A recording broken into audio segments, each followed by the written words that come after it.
ధర్మవరం నియోజకవర్గంలో రైతులకు సాగునీటి సమస్య రాకుండా నీటిని అందిస్తామన్నారు మంత్రి సత్యకుమార్. ధర్మవరం చెన్నకేశవ స్వామి రథమండపానికి మంత్రి శంకుస్థాపన చేశారు. గత ప్రభుత్వంలో జిల్లెడు బండ రిజర్వాయర్ పనుల్లో రైతులకు అన్యాయం జరిగిందన్నారు. రైతులకు న్యాయం చేయడమే తమ ప్రభుత్వ లక్ష్యమన్నారు. సీఎం చంద్రబాబు పాలనలో ఏపీ అభివృద్ధి పదంలో నడుస్తోందన్నారు. వ్యవసాయ రంగాన్ని జగన్ నిర్లక్ష్యం చేశారంటూ మంత్రి సత్యకుమార్ మండిపడ్డారు.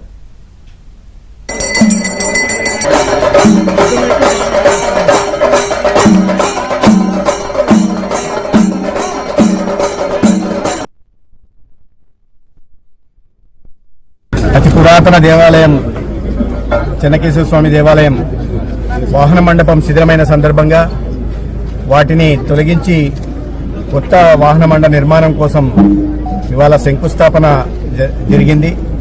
ఈ సందర్భంగా స్వామివారి కరుణా కటాక్షాలు ధర్మవరం నియోజకవర్గం ప్రజల మీద ఉండాలని, రైతుల పంటలు ఎటువంటి వైపరీత్యాలు లేకుండా సమృద్ధిగా పండాలని, యువతకి ఉద్యోగ ఉపాధి అవకాశాలు కలిగించాలని, అదేవిధంగా ప్రతి ఒక్కరిలో కూడా వారి జీవన ప్రమాణాలు పెరిగేలాగా, వారి జీవన గతులు మారేలాగా ఆ చెన్నకేశవ స్వామి ఆశీర్వదించాలని ఈ సందర్భంగా